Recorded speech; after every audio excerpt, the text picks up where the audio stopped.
Hi hello नमस्ते श्री स्वामी समर्थ पूजा daily ब्लॉगमध्ये आपले स्वागत आहे. बघा आज तुम्हाला मी त्या दिवशी गुरुवारच्या दिवशी मी कटिंग केलेला ब्लाऊज कट करत होती का नाही, लाईट नव्हती त्या दिवशी, तो ब्लाऊज आज मी शिवला आहे. म्हणजे पूर्ण परफेक्ट झालेला आहे आणि शिवला पूर्ण.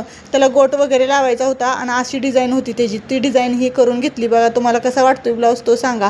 आणि ज्याचा ब्लाऊज होता ना त्यालासुद्धा व्यवस्थित बसलेला आहे तो ब्लाऊज. तिला तर लय एवढा आवडला आहे का नाही ते काय सांगायचं तुम्हाला. आणि त्याच बघा ब्लाऊज शिवता का नाही माझा उपवास होता. मग मला काय म्हणजे खाऊ पण वाटत नव्हतं. मग मी काहीच खाल्लं नव्हतं. मग माझ्या मुलीने लस्सी करून आणलेली. आता लस्सी कशी केली काय केली तिलाच माहीत, पण मला तर एकदम जशी विकतची लस्सी असते ना म्हणजे तसा फ्लेवर लागत होता आणि तशीच लागत होती सेम टू सेम.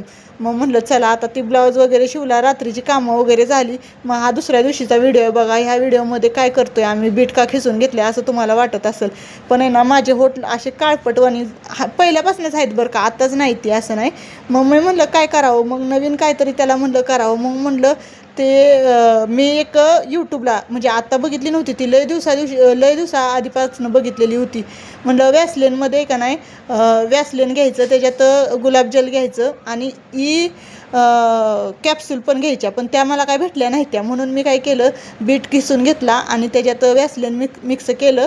परत तुम्हाला सांगते गुलाबजल वगैरे सगळं टाकून घेतलं आणि ते सगळं पाणी गरम करायला ठेवलं आणि त्या गरम पाण्यात ठेवलं, सगळं एकजीव करून घेतलं. आणि हो का ही गुलाबजलची बाटली दाखवते मी तुम्हाला.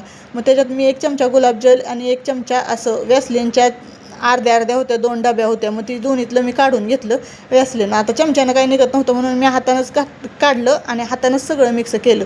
मग एकजीव होतच नव्हतं आणि म्हणलं आता पातळच राहील ती, त्यापेक्षा म्हणलं त्याला फ्रीजमध्ये ठेवावं, म्हणून फ्रीजमध्ये ठेवावं. आणि रिझल्ट तर काय अजून नाही आहे बरं का, मी म्हणजे लावलं नाही, नुसतं केलं आहे आत्ता. मग रिझल्ट म्हणजे फरक पडला ना तुम्हाला, मी त्याचा रिझल्ट काय आहे ती सांगेन. मग तुम्ही पण ट्राय करचाल ना. आणि कसं आहे, मी हे खरोखर घरगुती अलिबाम कसा विकतचा असतोच, पण हे कसं घरगुती साहित्यापासून आणि वॅसलिनचं काय साईड इफेक्ट्स नाही आहेत त्याच्यामुळे तुम्हाला माहीतच आहे. आणि बघा हे सगळं घरगुती साहित्यापासून मी केले, असं विकत काहीसुद्धा आणलेलं नाही आहे ह्याच्यात की विकतचं आहे आणि ह्याच्याकडनं काय तर तुम्हाला साईड इफेक्ट्स होतील असं नाही आहे. म्हणून मी हे आपलं काहीतरी माझ्या होटांसाठी करून ठेवलं मी. आणि मी हे सगळं झाल्यानंतर आहे का नाही ह्याचा रिझल्ट तुम्हाला 100% सांगणार आणि 101% सांगते तुम्हाला. हे म्हणजे असं व्यवस्थित आहे, ह्याचं काही असं हे नाही आहे. त्यामुळं आणि एखादी गोष्ट कशी नॅचरल असली तरी ती म्हणजे बरं वाटतं.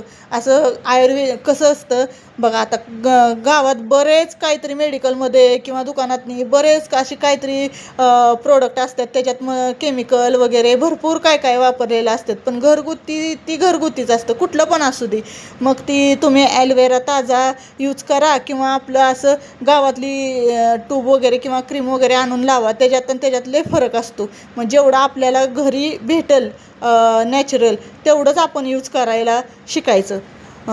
चला मग हे करून घेतलं आणि ह्याचा रिझल्ट मी तुम्हाला 100% सांगणार आहे. अजून एक ताईंनो की माझी यूट्यूब फॅमिलीचं धन्यवाद. श्री स्वामी समर्थ. चला भेटू उद्याच्या ब्लॉगमध्ये.